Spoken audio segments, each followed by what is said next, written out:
नमस्ते किसान भाइयों, स्वागत है आपका हमारे चैनल एडवांस एग्रीकल्चर में। किसान भाइयों, गेहूं की फसल अब उस पड़ाव पर पहुंच गई है जहां हमारी पूरे साल की मेहनत का फल दिखने वाला है। जी हां, ज्यादातर खेतों में गेहूं की बालियां पूरी तरह से निकल चुकी हैं या निकल रही हैं।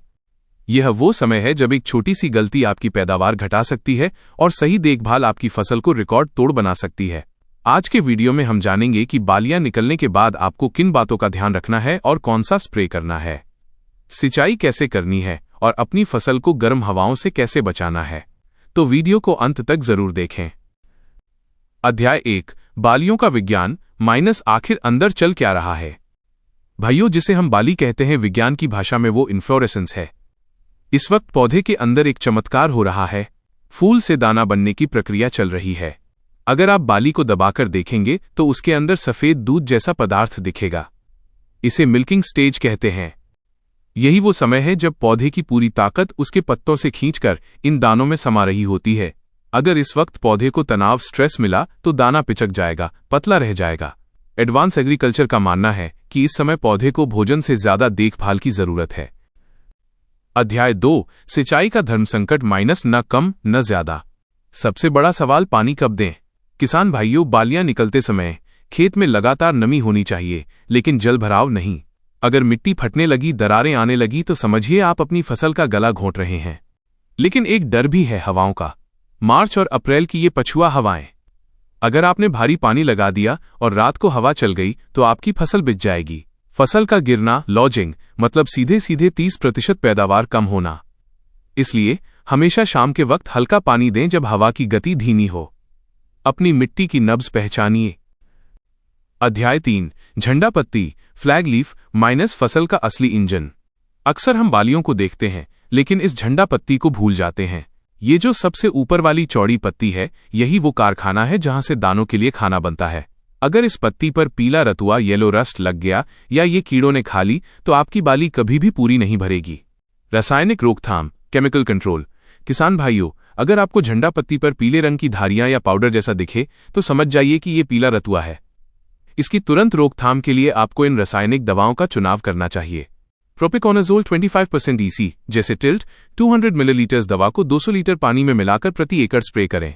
टेब्यूकोनाजोल 25.9% EC जैसे फोलिकोर 200 मिलीलीटर प्रति एकड़ के हिसाब से छिड़काव करें। या फिर अजॉक्सिस्ट्रोबिन 18.2% जोड़ साइप्रोकोनाजोल 7.3% SC जैसे एमिस्टार एक्स्ट्रा 200 मिलीलीटर प्रति एकड़। ये दवाएं आपकी पत्ती को अंत तक हरा भरा रखेंगी। अध्याय 4, पोषण का गणित माइनस NPK और बोरोन का जादू। अब बात करते हैं खुराक की। इस अवस्था में यूरिया देना बंद कर दें। अब फसल को नाइट्रोजन की नहीं बल्कि पोटाश और सूक्ष्म पोषक तत्वों की जरूरत है। NPK 0.000050 ये पोटाश का सबसे शुद्ध रूप है। ये दानों के आकार को बढ़ाता है और उनमें एक ऐसी चमक लाता है कि व्यापारी आपकी ढेरी से नजर नहीं हटा पाएगा। साथ में बोरोन 20%, सिर्फ 100 ग्राम प्रति एकड़। बोरोन क्या करता है? यह परागण, पॉलिनेशन में मदद करता है। आपने देखा होगा कभी कभी बालियां तो लंबी होती हैं पर बीच में दाने खाली रह जाते हैं। बोरोन उस खालीपन को भर देता है। अध्याय 5, दुश्मनों से रक्षा माइनस कीट और बीमारियां। जैसे जैसे तापमान बढ़ेगा, दुश्मन सक्रिय होंगे। चेपा या माहू एफिड्स का हमला इस समय सबसे ज्यादा होता है। ये छोटे छोटे हरे और काले कीड़े दानों का रस चूस लेते हैं, जिससे दाना काला और छोटा पड़ जाता है। रासायनिक रोकथाम, केमिकल कंट्रोल। इन रेंगने वाले दुश्मनों को खत्म करने के लिए आपको सही रसायनों का चुनाव करना होगा। माहू या चेपा एफिड्स के लिए इमिडाक्लोप्रिड 17.8% SL जैसे कॉन्फिडोर 100 मिलीलीटर प्रति एकड़ या थायोमेथॉक्सिम 25% WG जैसे एक्टारा 100 ग्राम प्रति एकड़। चूर्निल लासिता पाउडरी मिल्ड्यू माइनस सफेद पाउडर के लिए हेक्साकोनाजोल 5% EC 200 मिलीलीटर प्रति एकड़। सैनिक कीट आर्मी वर्म के लिए क्लोरपिरिफॉस 20% EC 400 मिलीलीटर प्रति एकड़। किसान भाइयों, इन रसायनों का छिड़काव करते समय ध्यान रहे कि पानी की मात्रा पर्याप्त हो ताकि पूरी फसल अच्छी तरह भीग जाए। एडवांस एग्रीकल्चर की ये सलाह आपकी फसल को इन दुश्मनों से पूरी तरह सुरक्षित रखेगी। अध्याय 6, कुदरत की मार और किसान का हौसला। खेती जुआ है ऐसा लोग कहते हैं। हम कहते हैं खेती ईश्वर पर भरोसा है। कभी ओलावृष्टि, कभी बेमौसम बारिश। दिल दहल जाता है जब पकी पकाई फसल पर कुदरत का कहर टूटता है। लेकिन याद रखिए भाइयों, किसान वो योद्धा है जो हर बार गिरकर संभलना जानता है। अगर बारिश हो जाए तो फौरन एनपीके और एंटी स्ट्रेस दवाओं का छिड़काव करें ताकि पौधा सदमे से बाहर आ सके।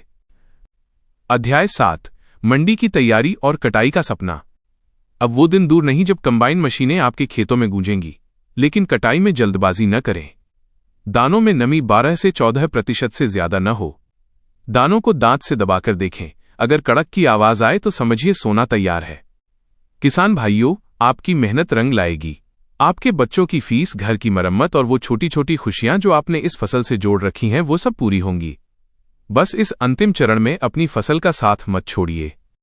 मैं आपका भाई एडवांस एग्रीकल्चर की पूरी टीम की ओर से आपके लिए अच्छी पैदावार की कामना करता हूं। अगर आपको हमारी ये विस्तृत चर्चा पसंद आई हो तो इसे हर उस किसान तक पहुंचाएं जिसकी आंखों में कल के सपने हैं। चैनल को सब्सक्राइब करें, लाइक करें और कमेंट में बताएं आपकी गेहूं की फसल इस बार कैसी है। जय जवान, जय किसान, जय विज्ञान।